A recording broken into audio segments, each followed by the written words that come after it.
You're listening to Just Hit Play with your hosts, Peter and Nick Cabral. If you're tired of your stagnant, streamed music feed, then strap yourselves in for an intergenerational sonic journey through Peter and Nick's favorite songs. Welcome to episode 175 of Just Hit Play. I'm your host, Peter, and with me is my co-host, Nick. Nick, how's everything going?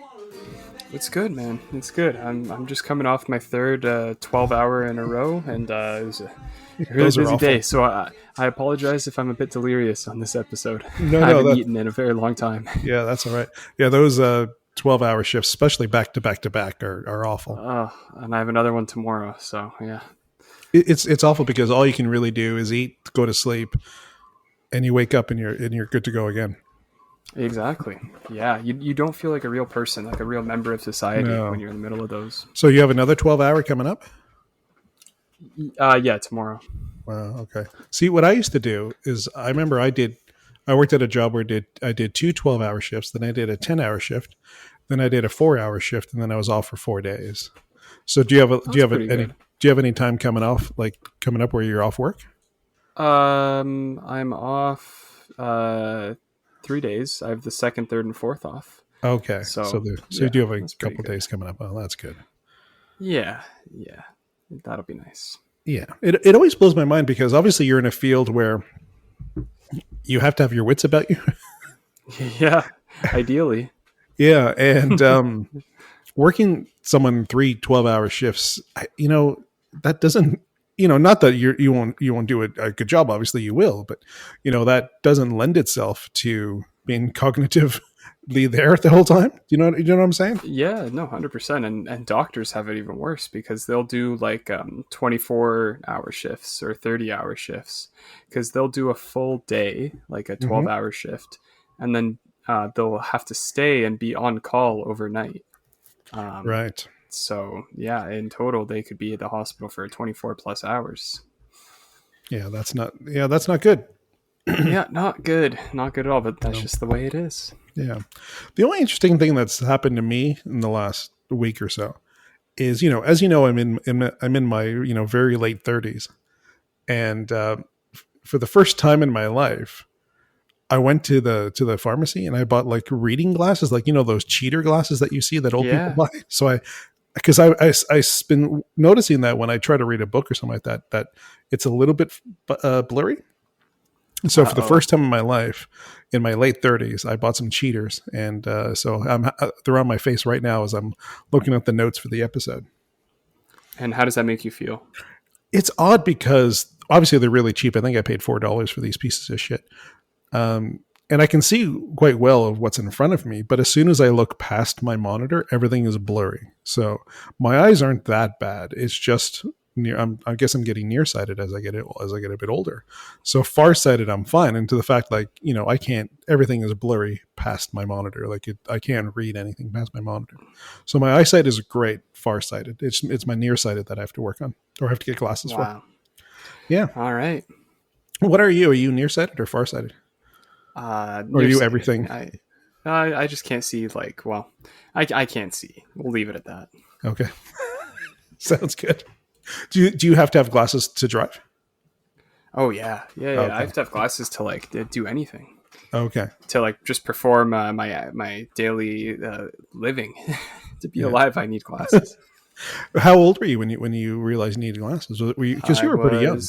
Yeah, I was 10 years old. Yeah. And I'm completely dependent on them ever since. So. Okay. Yeah. Now, have you ever thought about doing laser? I have, but I don't think I will. There's too many. I think the risk reward is not something I'm down for. Like it's too many risks of like complications or just having like lingering after effects. I know someone who they got laser and they were essentially seeing double for like 8 months afterwards. I don't want anything like that happening. No, you'd want to just get drugs if you wanted to see double. Like there's no need to get a laser in the eye for that. Yeah, like I'm fine with wearing glasses or contacts if need be. I don't really care enough or hate them enough to get it. Yeah, I don't think laser is covered under any government policy, so you're paying out of pocket, I'm guessing, if you want laser. That as well. Yeah. So it's not cheap. Yep, not cheap. No. Okay. Now, speaking of medical terms, I'm getting you to listen to songs from the 80s that I don't even know if I like yet. I've listened to the song a lot this week to prepare for this episode, and I still don't know if I like the song. But in medical terms, this is what would be called an earworm.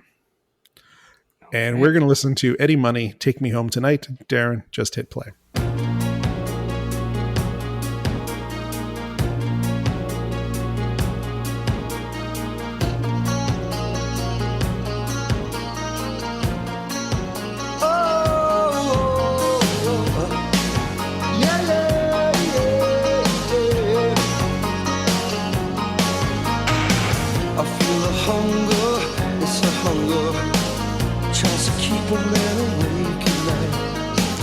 Okay, is it an earworm for you? Oh yeah. I can't. I'm actually a little surprised that you have to debate this one. Because yeah, I'm not sure if I like it. I'm firmly in the I like it. You category. Like this song? Yeah. What's not to like? Tell me. So okay. I think when you grow up in the 80s, now you're gonna understand this because obviously you like a lot of modern music. There's very little equivalent of the earworm and the chorus and Take Me Home Tonight in modern music. Is that a given? I think so. It's very all over the place, but at the same time, like it sounds great. So I think that's the big difference. I think in the 80s, when you were growing up, you knew how manipulative or how much you were being manipulated to remember the song because of the Take Me Home, which he repeats a lot. Eddy Money does. And I think I don't know. I just felt it was a little cheap, or that it was a money grab. Maybe the song, obviously, as you can imagine, did very well. It's a top 10 song in the charts when this was released. And we'll go into the history of Eddy Money and what's happened to him subsequently. And Ronnie Spector, who did the "Be My Little Baby" part of the song. Yes. I just think I think music has shied away from the earworm aspect of this thing. In a way, because obviously there's still TikTok, and TikTok can be in its own earworm. That 7 seconds or 8 seconds of a TikTok can be very earwormy. But I think, like out and out, I think music like this doesn't exist anymore. I think there's something to be said for the chorus though, where he's just repeating like the same thing, because I think that's prevalent in a lot of the music I really enjoy now. Like a lot of the like hip hop music that I listen to is like incredibly simplistic choruses where sometimes they're just repeating like the same phrase like 10 times and then it flips back into another verse. So I think that's another reason why I like this song, is because it kind of reminds me of that a little bit, where they're just repeating a phrase and going, but in the background of that you have this really dynamic thing happening in the song. Like the song is super dynamic and it's very distinct sections of it. It's just tied together by this chorus. Now let's talk a little bit about Eddy Money, who's an interesting cat. He originally wanted to be a police officer, and he actually, I think a lot of his family members are cops. So he went in to become a police officer, and then he realized when he was doing the desk job, because he was a new police officer, that he had to cut his hair. And he didn't want to be in a job for 20 years with a haircut. So he quit being a police officer and decided to get into music instead. And he had a really weird career where he had a lot of potential, but didn't really achieve anything until this album came out. So this album came out, or the song came out in 1986, November 15th, 1986. It went number 1 on the album rock charts, and it hit number 15 in Canada and 200 in the UK. So this was a very North American driven song. It did not translate very well into other areas. And I looked at it, and even in Australia, it did all right in Australia, but it didn't do anywhere near what it did in North America. Gotcha. So it's a very North American song. It was nominated for a Grammy. This was his biggest hit that he ever had. Now, he's not a one-hit wonder because he did have some other songs that were quite popular, but this was his biggest hit. Eddy Money's biggest hit. Okay. Now, are you a fan of like other Eddy Money stuff other than? Well, actually, we don't even know if you're a fan of this song. But are you a big fan of any other stuff? No, I don't think I am. Yeah, he's really. I can understand he's got a great voice. Now, I think one of the reasons why he has a great voice is because he's been. Let me rephrase that. Eddy Money died in 2019. Okay. He was a heavy smoker, and he died of not lung cancer, throat cancer. So kids, don't smoke, don't vape. There's your public service announcement for the day. Yeah, take it from the respiratory therapist. Yeah, not good for you if you do that for a long no, time. It's no, not. It's not. It's not good over a long time. Do you want to hear a really interesting story? Sure. My uncle, your, I guess, great uncle, died when I was a kid. I would have been, I think I'm going to say 8 or 9, maybe even 10 years old. He died when I was a kid. And he always smoked, and he died of throat cancer. He had the hole in the throat and everything, right? So I remember visiting him in the hospital. He had the hole in the throat. And forever... the tracheostomy, right? Yep. Yeah. And forever we thought it was the smoking that killed him because, even your grandfather, he smoked when he was a kid and quit, I think, when I was born. So, and he had a touch of emphysema, your granddad. So for years, we all thought it was the smoking that killed him. And it might have well been the smoking that killed him, but...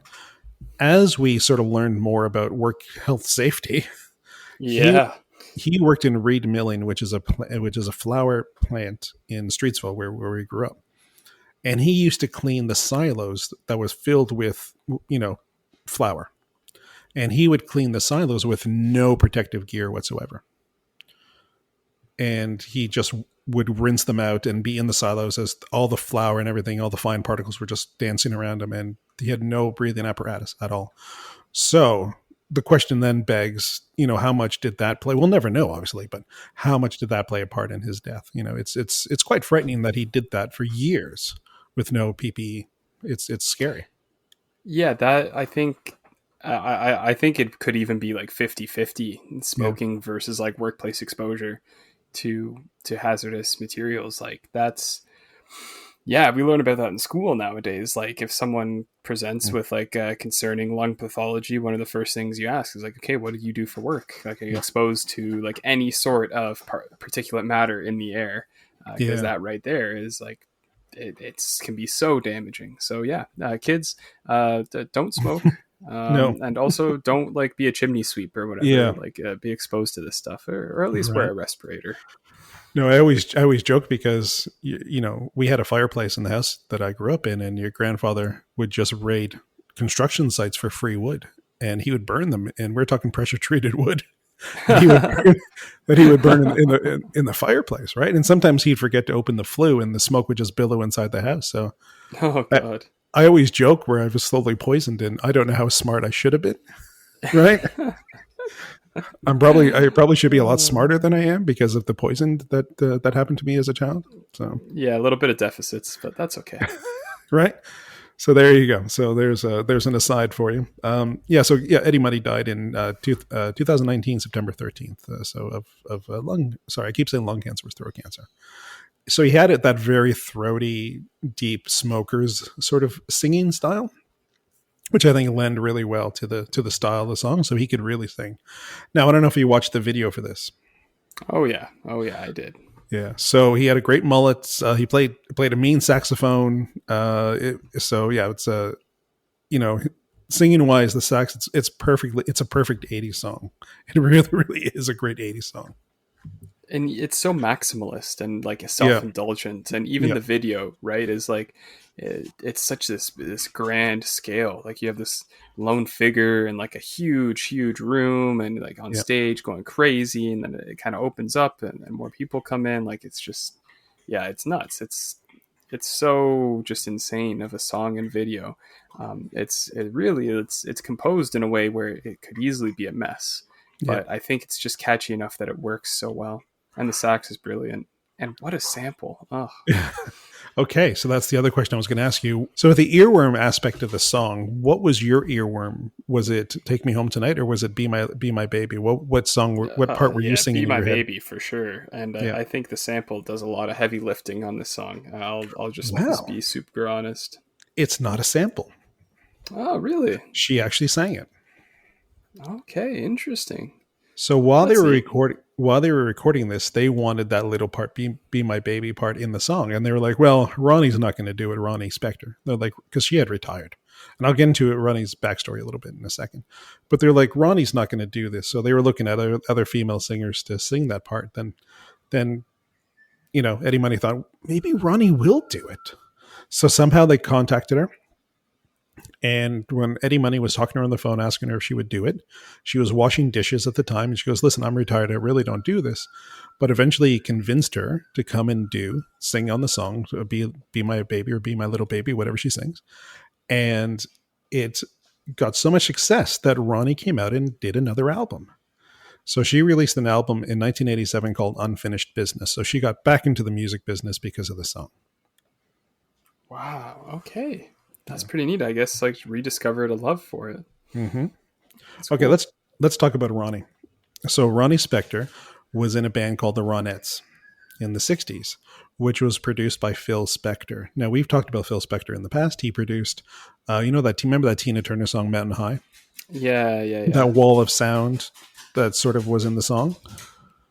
So that's Ronnie Spector. And so Ronnie obviously married Phil Spector, and he is not he's not a good guy. So yeah, I feel like I remember that. Yeah. So at one point she was pretty much being held prisoner in her house, and they adopted kids. So she would be busy. And at one point, Phil Spector had set up like security guards and cameras so she couldn't escape the house. And eventually, she found a way and did escape, but left everything behind and just left. And, wow. And left her life behind, left the kids behind and everything like that. And they've interviewed the kids and what happened to them after Ronnie left, and how Phil Spector pretty much just abandoned them and kicked them out and all this kind of stuff. And Phil Spector, who's now in jail, I don't know if he's still alive. He might be dead. I can't remember. He killed a woman who he brought home from, the blues bar. And he shot her, and he said it was done in self-defense, obviously. But he went to court, and it was proven that it was not in self-defense. So he went to jail for manslaughter, or maybe not manslaughter, maybe murder too. So yeah, Phil Spector is a piece of shit. And, no kidding. So there is the story of Ronnie and Phil Spector. Yeah. Wow. Yeah, interesting Phil stuff. Spector, not a good guy. Yes. No. Not a good guy. Very influential producer, though, I suppose. Yeah. Yes, a very influential producer. He did the Ramones. He did the Beatles. Did Tina Turner? Ike Tina Turner. So he, the wall of sound was his thing. Yeah, where he would make artists do take after take. I think Tina Turner in that Mountain High song, I think she did 300 takes on that and just blew out her voice at the end of it. So, yeah. So that's Phil Spector. So interesting cat. Very, very, very interesting. Yeah. So the last thing I wanted to say about Eddy Money is Money obviously is not his last name. It's Mahoney. So he was born Edward Joseph Mahoney. So he changed his name to Eddy Money, which makes a pretty good statement. At least that's close, right? Like, right. Mahoney, Money, it's kind of close. Yeah. So yeah. What we're going to do over the next month is we are going to listen to earworms from the 80s specifically, because I think that's when the earworms sort of hit their peak, was in the 80s. So we're going to listen to another earworm for next week. Now we'll save that till we get to that part. Awesome. Yeah. I'm excited. Yeah. All right, let's talk about your track or your tracks.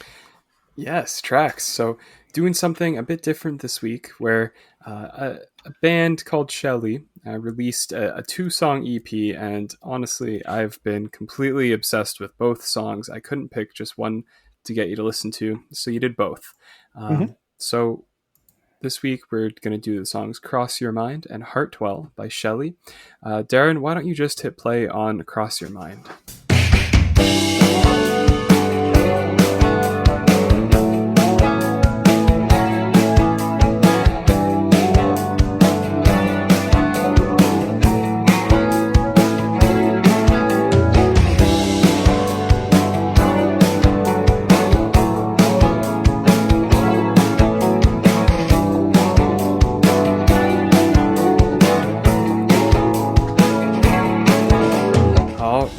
So, Shelly, Cross Your Mind, Hartwell, what did you think? Have these also been earworms for you? Have you been listening to these a lot? That is in my notes. Hartwell especially. It's almost earwormy. It's almost, but they don't repeat there's not a repeatable thing like in Take Me Home Tonight. But it's pretty close. It's as close as they come, I guess. And it's a really simple indie pop song. It's really cool. I like both songs. Yeah, I agree. They're both excellent indie pop songs. Like, just that sound executed to perfection. And did I tell you already that Claro is like the lead singer of these? No. Tell me more. Yes. So Shelly is actually a side project band. Featuring the most famous member is, of course, Claro, indie pop darling, very, very, very popular right now in the indie scene. So it's Claro, another singer-songwriter named Claude, and two classmates of theirs at Syracuse, Josh Melling and Noah Francis Gedzuk. So they put out 2 songs together like 4 years ago, 3 or 4 years ago. Okay. Nothing since, and then these 2 songs just a few weeks ago. Okay. Just 2 songs, so it's a 2-song EP, that's it. Yeah, and then they have done 2 2-song EPs for a total of 4 songs together as a band. Okay. So if that is the case, it'd be very hard to tour and go play live if you're Shelly. Yeah. Am I stating that correctly? Yeah, I think so. I don't think they have a tour anytime in the future. As far as I know, they've only actually performed live together once, and that was at Coachella this year, because their previous song Steam went viral on TikTok like earlier this year, and so Claro was at Coachella. Bernie Sanders actually introduced her at Coachella.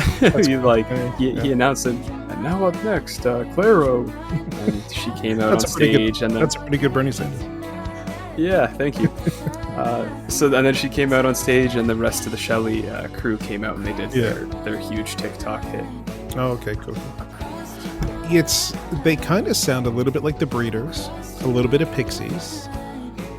In her voice, I hear a little bit of country in her voice, in the vocal arrangement. Yeah. In Hartwell, there's that 80s synth feel to it. Mm-hmm. I think what's really interesting about modern music is because there are so much music in the past and so many genres that bands could almost be genreless and just, if they want to record a punk song, just do a punk song. If you want to do Southern rock, just do Southern rock. If you want to do a bit of a country song, just do a country song. I think it's so much more forgivable if you want to change your sound now than when I was growing up. I think when I was growing up, it was very much siloed. Music was very much siloed. There wasn't many bands that really deviated that much from their sound. But I think if you're in a modern band, there's just too much music, especially if you're an indie rock band, there's too much music that's been released. If you do want to just do something, record a punk song, record a country song, just do it. There's no point in not doing it at this point. That's my take, at least. I agree. I think just go for it. And I love artists that continually change up their sound and really challenge themselves. Like Tyler, the Creator, is one of my favorite artists, and no album he's ever released has sounded the same. Like he completely overhauls his sound from album to album. Yep. And I love that. And I think everyone should be doing that, or at least trying to. Yeah. And especially with technology, it's how easy is it to get a band or different band members to record in different studios around the world and lay down a track and that be passed on, just over Wi-Fi or over just email the track to someone else to record their little bit on. Like that's unheard of, when I was growing up. Yeah. Technology has made that really, really easy. So just record a punk song, record a country song, just be, do something weird and just record whatever type of music you want. That's my advice as a man in his late 30s to the youngsters. I did say late 30s, right? Yeah, you did. Just record whatever you want and just go for it. The world is weird. Just write good music. I'm sure that that's something that Claro really enjoys about being able to have this sort of side band, this side project, an outlet, where it's exactly. It's an outlet. She said that these songs, she wrote them 5 years ago, actually, and they just never got recorded until earlier this year when she and the Shelly members got together and decided to record some music, and then these 2 tracks came out of it. And I think they all have their own careers. Obviously, Clairo is the most well known, but Right. this is literally just a fun side project that they just put out a couple tracks every few years when they feel like it, I guess. And I think that must be very liberating Exactly. and gratifying for artists to have something like that. Absolutely. Yeah. No, that's amazing. Yeah, really good indie pop. I love the little aspects of it. I love the little synth that gets played in the music. It's perfect. It's such a good little indie rock song. I think I lean towards Hartwell being my favorite of the two, just because of the synth line and how infectious it is, and it's really, really cool.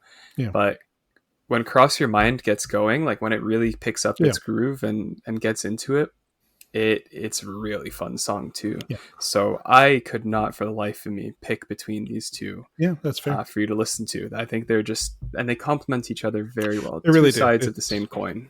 Yeah, they flow into each other pretty nicely. Yeah. No. I'm fine with it. I really liked it. Awesome.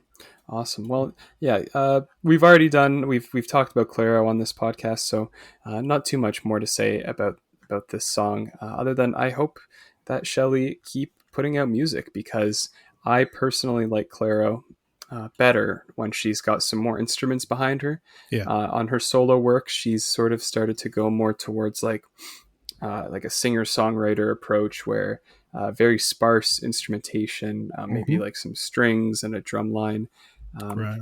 and then nothing like too bandy, we'll say. So I much prefer her over stuff like this. And I would love to hear some more Shelly music. Yeah. Going on a side, I just remembered something. Ed Sheeran is coming to Australia, and he's playing Suncorp Stadium here. I think he's doing 3 nights at Suncorp Stadium. And for the life of me, I have no idea why.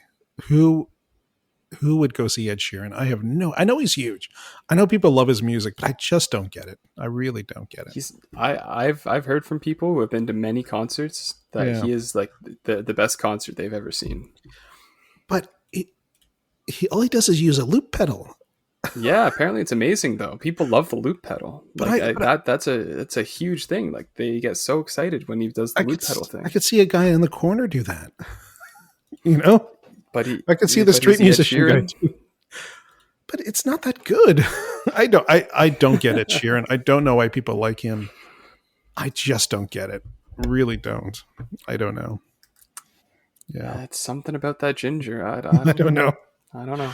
Yeah, speaking of, I would prefer if Ed Sheeran came out with like a 10-piece band and with musicians. I would much prefer to see that than some idiot on a loop pedal. That's all I'm going to say. Yeah, I get it. Yep, not a fan of Ed Sheeran. Oh, yeah. Who do you have for me for next week? All right, so you've inspired me a little bit, and we're going to do a new segment on this show, and a new rabbit hole. We're going to listen to some one-hit wonders from my era. Oh, okay. Yeah, so first up, you're going to listen to the track Broccoli by Drum featuring Lil Yachty. Okay. Never heard that song, so I'm looking forward to it. And let's go with another earworm from the 80s. Now, if you remember the 80s and if you lived through the 80s, you know how great this next song is. Electric Avenue by Eddie Grant. Okay. Hell yeah, let's do it. Let's listen to a little bit of Electric Avenue. Yeah, amazing song. So that's your track for next week. Let's get electric. Okay. All right, let's do This Day in Music History. Speaking of earworm songs, we're going to listen to Pour Some Sugar on Me by Def Leppard, because on this date in 1987, Def Leppard released their 4th studio album, Hysteria, which became their best-selling album to date. It sold over 20 million copies worldwide. The title of the album was thought up by the drummer Rick Allen. Had you ever heard about the drummer from Def Leppard? No. Okay. So earlier on, before in 1987, I'm going to say about 85, 86, he was in a car accident and lost his left arm. So he became a one-arm drummer. Yeah, hold on. One-arm drummer? Yep. So he used his feet a lot to sort of fill out the beat. So he was not let go of the band. The band did not let him go. They just sort of reinvented his drumming style, and he became a much more feet-oriented drummer and a one-handed drummer. Yeah. Okay, that's pretty cool. So Hysteria, which is the name of the album, which he thought of because he was during the experiences of his car accident and dealing with his one-arm drumming sort of style. So, as I said, let's listen to some Pour Some Sugar on Me, earwormy as it gets. Okay.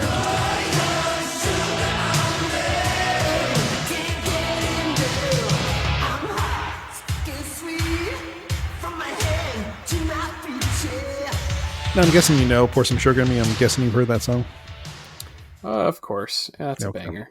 Yeah. So there you go. That's Def Leppard's biggest hit of all time. Now, that in itself is a weird track because I remember when Hysteria came out and it did all right. They released like 3 or 4 singles and the singles did okay until Pour Some Sugar on Me came out and the album exploded. That became a huge single around the world. And then subsequently they released probably another 4 singles from the album. So I think this album had 9 singles released from it, I'm guessing. So it was Pour Some Sugar on Me that reinvigorated this album like months after it had been released. Usually it's in the first few months of its release when you have a big band like Def Leppard. But yeah, it went back in the charts after Pour Some Sugar on Me. Wow. Yeah, and it was everywhere. You couldn't get rid of Pour Some Sugar on Me. It was played everywhere. You know, it was in stadiums and rock arenas and hockey games and baseball games. It was overwhelmingly how much it was just around. So there you go. Yeah. Ubiquitous. Yes, it was. So what are your plans for the week? Not a heck of a lot. Just gonna finish up working and enjoy the long weekend. You went to go see Tyler, the Creator, didn't you? I did, yeah. I saw Tyler, the Creator. How was it? He was obviously fantastic. My 3rd time seeing him. Never gets old. And Lil Yachty actually opened for him. And so that is, I saw him play Broccoli, the song for next week. And so nice. That's sort of where I got the inspiration. I thought, I've got to do this on the podcast because it's a fun song. So yeah, it was a great show. Oh, good. And that was at Scotiabank? Yeah, Scotiabank Arena. Now, did he play like 4 nights or something? Like, how many nights did he play? Was it just the one? He did 2 nights. See, that blows my mind. Because, maybe because I'm not a fan, I can't understand other people wanting to sell that many tickets to see him, I guess. I don't know. I guess I'm in my late 30s, so it's not something I should understand. Next weekend, I'm seeing The Weeknd and at the Rogers Center. Yeah, he's playing a few nights. Four sold out shows at the Rogers Center for the weekend. Yeah, I saw the Blue Jays because I follow the Blue Jays on Instagram. And they released a picture of young Weeknd in his Blue Jays gear. So I guess he had gone to see the Blue Jays many times at that stadium, and now he's going to play a bunch of nights at the stadium. So, yeah. I guess, I don't know. I don't get it. But, I know that one song is the most streamed song that's ever been streamed. So, Blinding Lights? Yeah, that one, yeah. I told you how I always know if it's a Weeknd song. If it's a Michael Jackson song I don't recognize, I go, it must be the Weeknd. Oh, yeah. Yeah. Yeah. So that's how I identify the Weeknd's music. He does sound like Michael Jackson. It's true.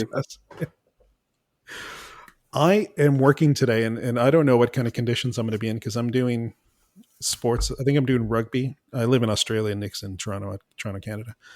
And a team has hired me to photograph their rugby, but they want like team photographs, but they want to do it outside with a background. And it's quite windy, so I don't know if they understand the physics of it. Oh, boy. Well, they're going to learn. Yeah, they want me to put this background up, and I'm trying to explain to them, I was like, if it's windy, I cannot put a background up because like I'll probably have to photograph like 20 people per team. So that means I have to put up like a really big background, and that's a sail. It'll just get knocked over. And it could, if it gets blown one way, that's fine. But if it gets blown the other way and it lands on people, like I don't want to do that. So I don't know what I'm going to do. I'm going to try to convince them not to put up a background and just use the green aspect of the field that we're going to be in. But we'll see how that goes. So yeah, I'm not looking forward to today's job. Yeah, good luck with that. Yeah. Hopefully the wind facilitates it. Yeah, if it's too windy, it's just for safety reasons. It's just I can't do it. Like I can put weights on the light stands, but that it's still a low center of gravity, and the background has to be high. So the weights just mean the light stand in place. It doesn't prevent the backdrop from falling. Yeah. Yeah. Good luck. Yeah. So let's see how that goes. I'll report back next week if I've decapitated any children. So let's see how that goes. I think we'll hear about it on the Yeah, news first. yeah, we'll probably hear 15 children decapitated by a bar, falling off a background stand. Yeah, so Yeah, yeah, I'm knocking on wood. Yeah, let's see how that goes for the rest of the night.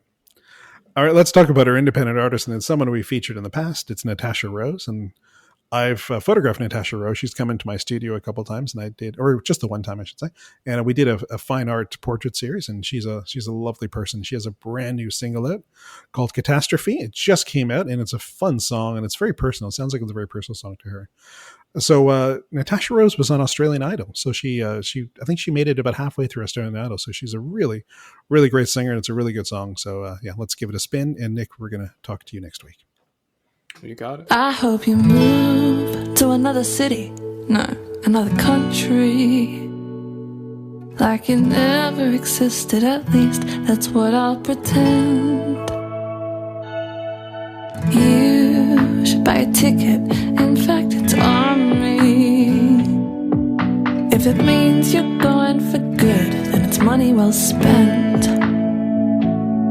'Cause I can't bear the thought of running into you on the street with a pretty blonde on your arm. I bet she's 5'3", exactly the girl that you always wanted me to be. And I'd be there trying to talk up endeavors or something generic about the weather. And then I'd go home and wonder why I ever decided to go out today in the first place. Who the hell walks at 10:30 on Tuesdays?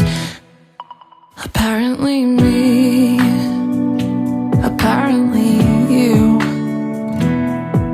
But if you just left and never come back and let the wind blow and erase every trace, every track, every memory we've made, maybe I'd be able to forget our history and your face. So no, it's not fair. Why should you walk the paths you walked with me back when I held your hand? Oh, I wish you'd just leave. Why should it be me when you were behind this whole catastrophe?